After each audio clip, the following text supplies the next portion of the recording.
Alright, what's up, Lady Tigers? So I'm going to be working on the car a little bit today. I already did some stuff and I'll show you guys. I pretty much got the horns all done. So I got them all just tacked up. So I saved you guys all the pie cutting and tacking all that stuff up. So probably going to go ahead and finish weld all of this, and then I think I'm going to be done with this for the day because track day tomorrow, pending the weather is okay. It's okay right now, so it looks like it's going to be good. So what I want to do is kind of clean up that area of the garage, get the truck back in here, and I want to hook up my MSD two-step again, and that means I got to take off that grommet for my heater box and then run it back through. And I also want to put the drive shaft safety loop on because that's not done yet. So got some stuff that I want to prioritize with that. So I'll finish this stuff up, then we can work on the truck.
Boys, so I'm starting to work on the second piece now, and what I did find that actually worked out pretty cool is I'm always getting these, I don't know, it kind of looks like junk. So I took a wire wheel and then did the whole pipe with a Scotch-Brite pad, and it actually looks pretty cool now.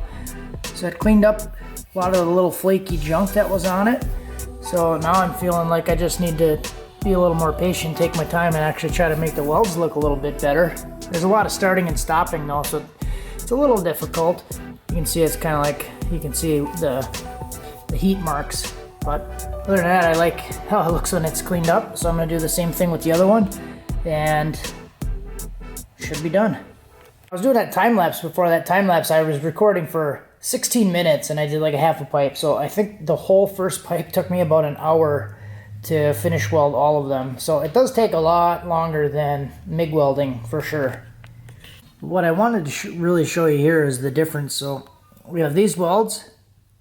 They look pretty decent. I'm happy with these right here because I'm starting to figure out on this material how to actually get, you know, a dimed look.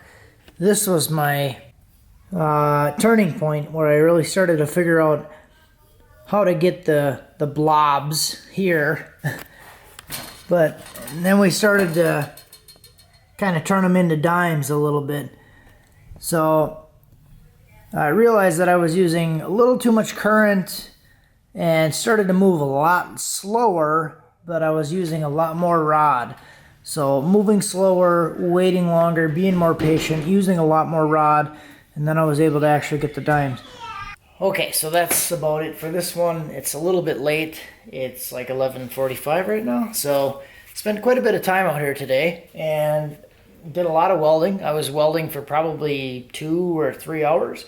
Got to do a bunch of different stuff, try some different techniques, and like I said, figuring out that I can clean that stuff up, make it look a little better, was really motivating. So then when I did this other side, I took a little bit more time, tried to figure out a better technique to get the stacked dime look a little bit better. So I turned the amperage down and moved a little bit slower, but put a little more rod in. So what I was doing before is too much amperage, and I was feeding the rod fast, but it was just consuming it, and then it just ended up being like a flat glob. So made it a little bit better. You can see on this side, this is the driver's side, so it's still a little wavy, but I think this one looks decent. If I could get it a little bit more consistent with the straight line and the size of the puddle, it would look a lot better. But I'm proud of this one right here. That's the one I did with my son the other day. I posted that video of me and my son welding. So he was feeding the rod and I was doing the torch and the foot pedal. But overall, I'm pretty happy with it. So I think it looks pretty nice. I did leave these a little bit long, so if you guys are wondering about that. Left these long so I can fit the bumper and then cut it to length. So I left some extra on there. So I'll probably do like a little bit of a outward angle or something like that, whatever's gonna match the bumper. And another thing that I did was bring the truck in. So I brought the truck in because I wanted to get the two-step hook back up so you guys can see I have the little plugs on there. So I didn't get the drive shaft safety loop on. That's kind of like a personal comfort thing. I want to get it on, but I don't know if I'm going to have time to do it tomorrow. So hopefully that doesn't bite me. So technically the rules of the track, I don't need the safety loop unless I have slicks. And I might not use slicks tomorrow. I might just do the four-wheel drive testing. I do have some stuff going on after the track opens, so I might only get like 2 hours there, so maybe a few passes. So I might just focus on the four-wheel drive launching. I did do some things tonight, and I tested the two-step in the garage, and I built 6 pounds at 2,500 RPM on a two-step, and it was banging and popping, and the wife was like, "You should probably not do that. It's 11:30, dumbass." So I stopped, and I'm going to bed. Thanks for watching. Have a good one.